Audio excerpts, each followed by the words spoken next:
Apprendre une langue, progresser en maths ou se mettre à la guitare, aujourd'hui il suffit de quelques clics pour trouver un prof particulier. C'est l'idée derrière Superprof, devenue en une dizaine d'années une plateforme internationale de cours particuliers présente dans de nombreux pays. On en parle avec son cofondateur et CEO Wilfried Granier. Bonjour Wilfried.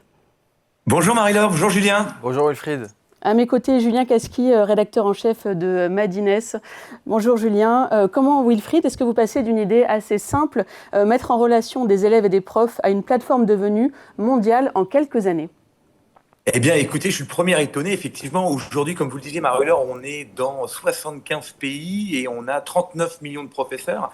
Alors, Superprof, c'est pas uniquement une plateforme de cours particuliers. En fait, l'idée de départ, c'était vraiment de chercher la meilleure façon d'apprendre. Et nous, on s'est dit, chez Superprof, on croit très fort que pour apprendre une chose de la meilleure façon, il faut trouver un mentor, un coach, un professeur qui va vous guider un peu dans toute la connaissance. Et c'est en fait une création en 2013 où on se dit, tiens, on va créer ce truc-là, c'est-à-dire vraiment cet algorithme de matching entre, d'un côté, une communauté de professeurs incroyables et de l'autre côté, des élèves qui vont chercher à apprendre quelque chose de la meilleure façon. Et on a été les premiers étonnés parce que ça a été un engouement incroyable. C'est-à-dire qu'on a démarré en France, mais très vite, en fait, on s'est rendu compte que c'était aussi énormément demandé à l'étranger et que c'était vraiment l'enseignement, le disciple, le professeur, c'était universel. Et donc, aujourd'hui, on est la première communauté de professeurs au monde, depuis la France. Alors concrètement, qu'est-ce qui a été le plus dur au début? Convaincre les profs, convaincre les élèves ou réussir à faire fonctionner le modèle à grande échelle? Alors non, le plus dur, c'était de recruter des talents, en fait. En fait, le modèle a tout de suite pris. C'est-à-dire que les professeurs sont très vite inscrits, puisque c'est quand même un modèle assez incroyable, puisque on propose aux professeurs de s'inscrire gratuitement chez nous.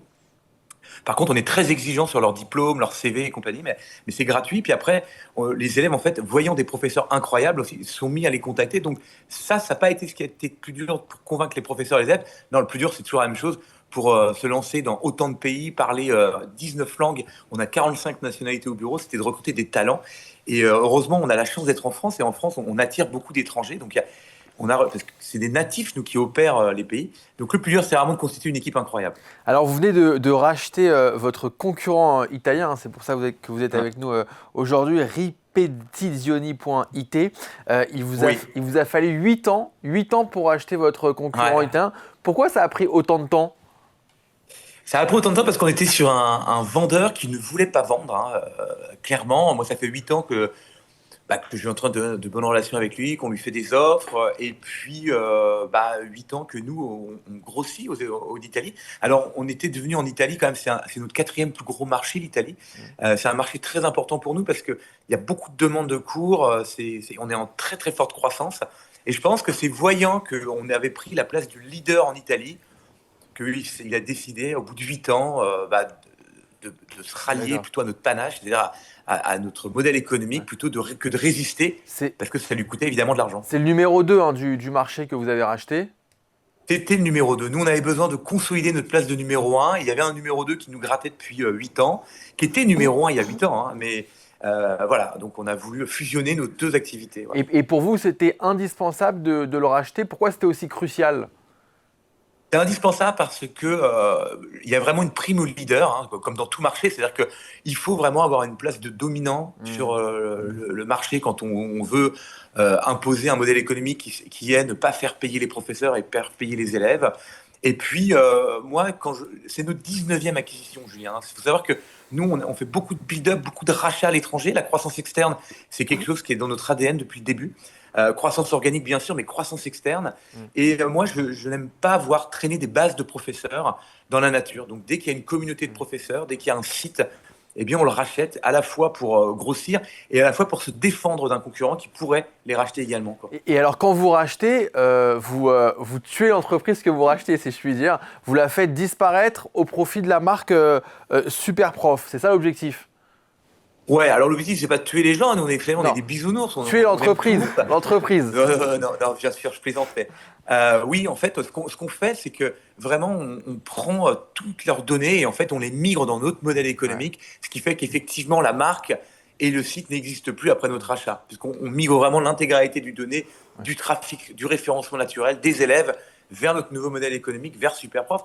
Et au bout de la 19e acquisition, Julien, je peux vous le dire, tout le monde est très heureux de ce move. Et alors, à chaque fois, donc, là, vous en êtes à votre 19e acquisition. Jusqu'où ça peut aller cette stratégie de consolidation? Vous allez acheter combien d'entreprises? Ah bah écoutez, je pense qu'il en reste encore une petite dizaine. Vous voyez, donc Ah à oui, 30, d'accord. ça sera terminé. Ouais. D'accord.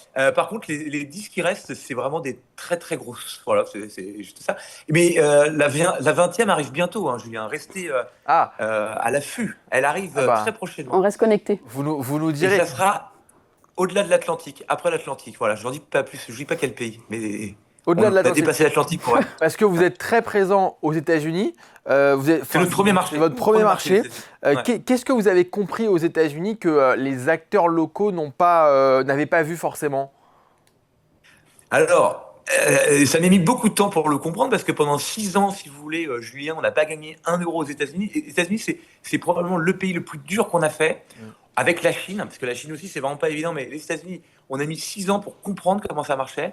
Mais en fait, ce qui nous a fait permettre de craquer le marché au bout de 6 ans, c'est vraiment d'avoir constitué une communauté de professeurs, une communauté d'ambassadeurs qui ont réussi par capillarité, par petites villes, à étendre le modèle Superprof et à promouvoir, parce que on a un modèle extrêmement intelligent qui est on ne prend pas de commission entre les professeurs et les élèves. Oui, c'est Et ça. ça, c'est extrêmement séduisant pour les professeurs. Votre business model, c'est vraiment de l'abonnement en fait. Oui, c'est les élèves qui vont payer pour trouver leur professeur. Et mais pourquoi vous avez pourquoi ce modèle fonctionne mieux de l'abonnement que le paiement à la séance, par exemple? Parce qu'il est plus intelligent. En fait, en vrai, si on prend une commission sur une séance, ça marche la première fois, ça marche peut-être la deuxième, mais au bout d'un certain temps, Julien, si vous voulez, les gens n'ont plus envie de payer une commission à un site qui les a mis en relation il y a 1 an, il y a 2 ans. La commission ne marche pas sur la récurrence. Donc, il y a des sites qui sont c'est comme ça. J'en ai racheté beaucoup. Moi, j'ai racheté beaucoup de sites qui faisaient de la commission et qui ont fini par disparaître. Donc, le modèle le plus intelligent, c'est effectivement, c'est de ne pas faire payer le professeur. Moi, je trouve que le professeur n'a pas on n'a pas à lui prendre des commissions sur ses heures de cours, sur son prix. Il veut gagner 50 euros, il gagne 50 euros. Et à l'élève, bah, évidemment, c'est important, on lui fournit un service extraordinaire, donc il va payer un abonnement pour pouvoir contacter ses professeurs. Et aujourd'hui, Superprof, Wilfried Granier, c'est combien de chiffre d'affaires? Alors, on a fait 65 millions l'année dernière, et Ok. cette année, on va atterrir sur 100 millions de chiffre d'affaires. Donc vous allez devenir ce qu'on appelle un centaure, donc vous allez Exactement, dépasser absolument. le cap des 100 millions d'euros de chiffre d'affaires. Vous Ouais. êtes aussi rentable, hein, faut le préciser. Bah, dès le premier jour. Dès le premier jour, parce que Julien, vous on a avez été obligé d'être rentable, puisqu'on n'a pas levé d'argent. pas levé d'argent. On a Et- tout construit avec nos petites mains. Est-ce qu'un jour vous imaginez vendre peut-être Superprof? Surtout pas. Surtout pas. Je ne vendrai jamais Superprof. Pourquoi? Superprof, c'est la boîte de merde. Parce que c'est la meilleure boîte au monde, déjà, premier point. Enfin, selon moi, hein, je peux pas faire mieux, on peut pas faire mieux. C'est une boîte avec une équipe déjà incroyable. Je vous dis, j'ai 40 nationalités au bureau. C'est l'auberge espagnole, mon équipe. Je suis profondément attaché et amoureux de mon équipe. J'ai des éléments extraordinaires. 2, je suis dans l'éducation, donc quand même, j'aide les gens à apprendre. On fait de la transmission de connaissances, donc c'est quand même très beau l'éducation, je trouve. Moi, j'ai un papa enseignant qui m'a inculqué que la transmission, c'était très beau, donc je le crois. Vous aimeriez transmettre, 3, vous aimeriez transmettre peut-être à votre fils ou à vos enfants qui oui, sont la derrière vous? transmission, c'est... Voilà. Donc voilà, je voudrais la garder toute ma vie, et puis un jour, évidemment, j'arrêterai, et j'aimerais que mon fils puisse reprendre le flambeau et continuer, parce que je pense qu'on a besoin d'une plateforme de mise en relation entre les professeurs incroyables et les élèves. Voilà. C'est aussi votre expérience de parent qui vous a soufflé l'idée un petit peu de Superprof. Vous avez vu qu'il y avait un manque. Entre autres, mais moi, et puis j'ai vu aussi des parents chercher des profs et tout. Et puis, c'est né aussi d'un besoin personnel, Marie-Laure, puisque moi, à un moment, j'ai voulu me remettre à la guitare.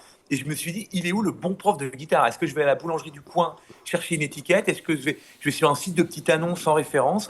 Et je me suis dit, putain, mais il manque le Airbnb, le site de confiance qui va me faire trouver mon professeur de guitare.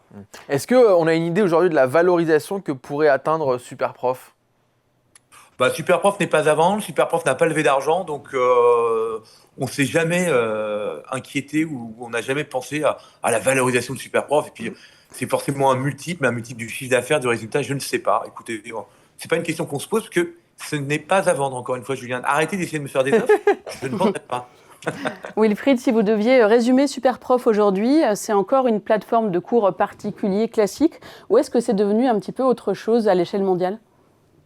Alors, si je devais résumer Superprof, je dirais vraiment que c'est la meilleure boîte du monde, voilà, comme je vous le disais, mais surtout, c'est la plus belle communauté de professeurs, c'est la meilleure façon d'apprendre. On est au début de l'aventure. Alors, il faut imaginer que moi, Superprof, c'est une boîte qui devrait faire aujourd'hui 1,5 milliard de chiffre d'affaires. On est taillé pour faire 500 millions. C'est-à-dire que là, on va faire 100, mais on devrait être 5 fois plus gros. On a des points d'amélioration partout. On est en train d'injecter de l'IA pour aider nos élèves. Enfin, c'est le début d'une aventure, donc c'est les balbutiements. Donc, je ne peux pas encore résumer Superprof. Superprof, c'est en pleine mutation. D'ailleurs, moi, je dis que c'est encore une start-up parce on fait beaucoup de croissance. On est en train de tâtonner pour améliorer l'expérience. Donc, voilà. Mais pour résumer, Superprof, la plus belle communauté de professeurs. L'objectif, c'est quoi? C'est à terme, d'ici par exemple 2030, vous visez quoi? 500 millions d'euros de chiffre d'affaires? C'est beaucoup? Ouais, exactement. C'est ça? C'est exactement ça. Ouais. Ok. 2030, je pense qu'on sera plutôt à 250 en vrai. 250, ok. Mais voilà, horizon 2035, je pense qu'on sera. Enfin, L'objectif. je souhaite qu'on soit à 500 Ouais. millions. Et c'est là qu'il faudra peut-être se remettre en question pour trouver encore aller chercher de la croissance ailleurs. Il faudra réinventer quelque chose. Mais vous imaginez, on parle dans 10 ans, Julien, où en sera l'IA, où en sera les modèles, où en sera les agents. Enfin, il y a beaucoup de changements, donc je ne peux pas vous dire, mais c'est ça qu'on vise en tout cas. Ok. Merci beaucoup Wilfried Granier, cofondateur de Superprof. Bonne journée. Bonne journée.